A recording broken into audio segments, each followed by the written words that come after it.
Hi dears, ഇത് A C through R C സർക്യൂട്ടാണ് നമ്മൾ ഇന്ന് പഠിക്കാൻ പോകുന്നത്. ഇതൊരു ആറും സിയും കൊണ്ടുള്ള ഒരു സർക്യൂട്ടാണ്.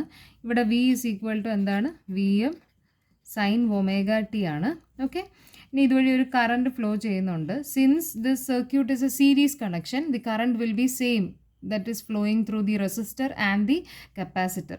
അപ്പോൾ ഈ ആറിൻ്റെ ഭാഗത്ത് എന്തുണ്ടാവുന്നുണ്ട്? ഒരു വോൾട്ടേജ് ഡ്രോപ്പ് ഉണ്ടാവുന്നുണ്ട്.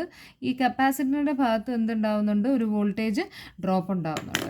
അപ്പോൾ നമുക്കതൊന്ന് നോക്കാം. വി ആർ എന്ന് പറയുന്നത് എന്താണ്? റെസിസ്റ്ററിൻ്റെ അക്രോസ് ആണെങ്കിൽ V is equal to nothing but it is equal to I into R. Okay, ഇനി കപ്പാസിറ്ററിൻ്റെ അക്രോസ് ആണെങ്കിൽ നമുക്ക് എങ്ങനെ എഴുതാം? അവിടെ ഐ ഇൻറ്റു എക്സ് സി, അതായത് ആറിന് പകരം നമുക്ക് എന്ത് യൂസ് ചെയ്യാം? X C. എക്സ് സി എന്ന് പറയുന്നത് എന്താണ്? എപ്പോഴും പഠിച്ചോണം കേട്ടോ. X C is equal to 1/c omega capacitive reactance. ഇപ്പോൾ ആ വീഡിയോസ് കണ്ടിട്ടില്ലാത്തവർ ആ വീഡിയോസ് കണ്ടിട്ട് ഇങ്ങോട്ട് വരണം കേട്ടോ. ഓക്കെ, അപ്പോൾ നമുക്ക് ഇനി ഇതൊന്ന് ഫേസ് ഡയഗ്രാം വരയ്ക്കാം. ഓക്കെ, ഞാനിത് നമ്മൾ പഠിച്ചത് വിത്ത് റെസ്പെക്ട് ടു വോൾട്ടേജ് ആയിരുന്നു. വി ഇങ്ങോട്ട് പാസ് ചെയ്യുമ്പം വി ആർ ഇങ്ങോട്ട് പാസ് ചെയ്യുമ്പോൾ ഇവിടുത്തെ കറണ്ട് ഐ ആർ. ഞാനിത് ആക്ച്വലി ഈ ഐയും സെയിം തന്നെയാണ്. ഞാൻ ജസ്റ്റ് ഇത് വരയ്ക്കാൻ വേണ്ടിയിട്ട് ഇത് ഐ ആറെന്നും ഐ എല്ലെന്നും എടുക്കുവാണ്. ഓക്കെ, ഇത് ഞാൻ ഐ ആറെന്നും ഇത് ഐ സി എന്നും എടുക്കുവാന്നിരിക്കട്ടെ. അപ്പം വി ആർ ഇങ്ങോട്ട് പാസ് ചെയ്യുമ്പോൾ ഐ ആറും എങ്ങോട്ട് തന്നെ പാസ് ചെയ്യുന്നു? ഈ ഭാഗത്തേക്ക് തന്നെ പാസ് ചെയ്യുന്നു. ഓക്കെ ആണോ? ഇനി ഇതിൻ്റെ ഫേസർ ഡയഗ്രാം എങ്ങനെയായിരുന്നു? ഇവിടെ കപ്പാസിറ്റർ ആകുമ്പോൾ ലീഡിങ്ങാണ്. ഓക്കെ, അത് വീഡിയോ കണ്ടിട്ടില്ലാത്തവർ പോയി കാണണ്ടേ? ലീഡിങ് ആണ്. അപ്പം വി സി ഇങ്ങോട്ടാണ് മൂവ് ചെയ്യുന്നതെങ്കിൽ ഐ സി എങ്ങോട്ടാണ് മൂവ് ചെയ്യുന്നത്? ഐ സി മുകളിലേക്കാണ് മൂവ് ചെയ്യുന്നത്. It is leading, 90 degree lead ചെയ്യുകയാണ്. ക്ലോക്ക് വൈസ് എടുക്കുമ്പോഴേ കണ്ടോ, വിക്ക് മുന്നേ ആണ് ഐ വരുന്നത്, ലീഡ് ചെയ്യുവാണ് കപ്പാസിറ്ററിൻ്റെ. അപ്പോൾ ഈ രണ്ട് ഫിഗറിനെ ഞാൻ വിത്ത് റെസ്പെക്ട് ടു കറണ്ട് ആക്കി വരയ്ക്കുക. അങ്ങനെ ചെയ്യാനൊരു കാര്യമുണ്ട്. കാര്യം എന്ന് വെച്ച് കഴിഞ്ഞാൽ this is a series circuit, current will be same. അതുകൊണ്ട് ഞാൻ വിത്ത് റെസ്പെക്ട് ടു ഐ വരയ്ക്കുക. അപ്പോൾ ഞാൻ എന്ത് ചെയ്തു? ഫസ്റ്റ് വൺ എനിക്ക് കുഴപ്പമില്ല. കാര്യം എന്താ? ഇത് ഐ ആർ ആണെങ്കിൽ വി ആറും എങ്ങോട്ട് തന്നെയാണ്? ഈ ഭാഗത്തേക്ക് തന്നെയാണ് വി ആറും. ഓക്കെ, ഇനി ഇതിനെ രണ്ടിനെയും കൂടെ ക്ലബ് ചെയ്തിട്ട് വേണം എനിക്ക് വരയ്ക്കാൻ കേട്ടോ. അപ്പം ഈ ഐ സി ഇങ്ങോട്ടാണെങ്കിൽ വി സി എങ്ങോട്ട്? അതാണ് എൻ്റെ ചോദ്യം. ഓക്കെ, ഒന്നുമില്ല, നിങ്ങൾ ഗ്രാഫിക്സ് ഒക്കെ പഠിക്കുന്ന കുട്ടികളോ. ഈ ഫിഗറിനെ ഞാൻ എങ്ങനെ ടിൽഡ് ചെയ്യുന്നടാ? ഇങ്ങോട്ട് തിരിക്കുന്നു. ഓക്കെ, ഈ ഫിഗറിനെ ഞാൻ എങ്ങോട്ട് തിരിക്കുന്നു? ഈ ഭാഗത്ത് ക്ലോക്ക് വൈസിൽ ഇങ്ങോട്ട് തിരിക്കുന്നു. അപ്പോൾ ഇങ്ങോട്ട് തിരിക്കുന്ന സമയത്ത് എന്ത് സംഭവിക്കും? ഈ കാണുന്ന ഐ സി എങ്ങോട്ടാവും? ഇങ്ങോട്ടാവും. അപ്പോൾ ഐ സി ഇങ്ങോട്ടാവുമ്പോഴത്തേക്കും ഈ വോൾട്ടേജ് എങ്ങോട്ടാവും? അതിൻ്റെ താഴേക്ക് ഫ്ലോ ചെയ്യും. V C ഇങ്ങോട്ടായിരിക്കും. ഓക്കെ ആണോ? അപ്പോൾ ഇതാണ് this is the phasor diagram.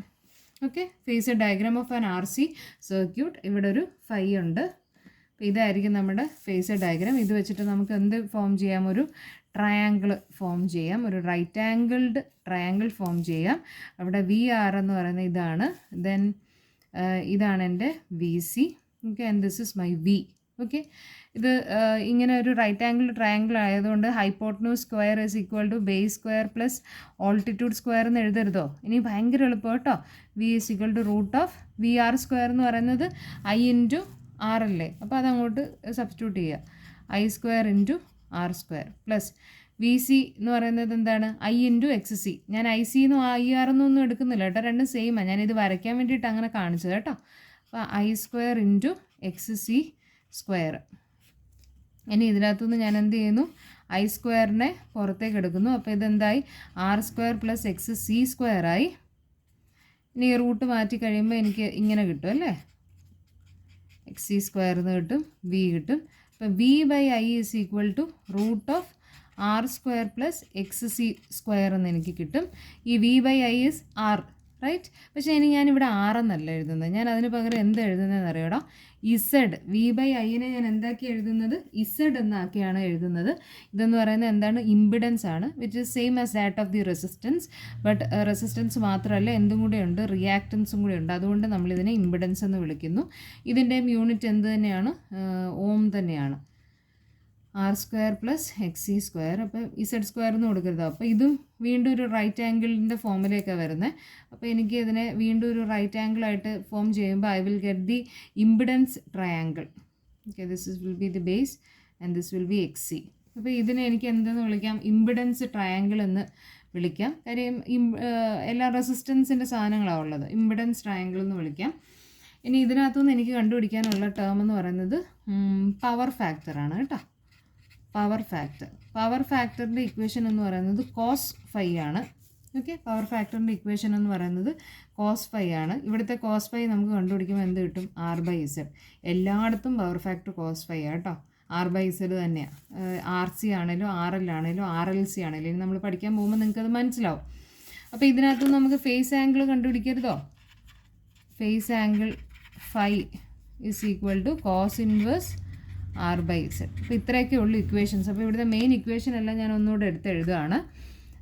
Z is equal to Z square is equal to R square plus XC square.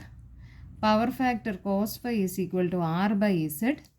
Phi is equal to cos inverse R/Z. ഇത്ര equations കാണാതെ പഠിക്കണം. Okay, പഠിക്കാൻ പാടൊന്നുമില്ല. അപ്പോൾ so this is the RC circuit.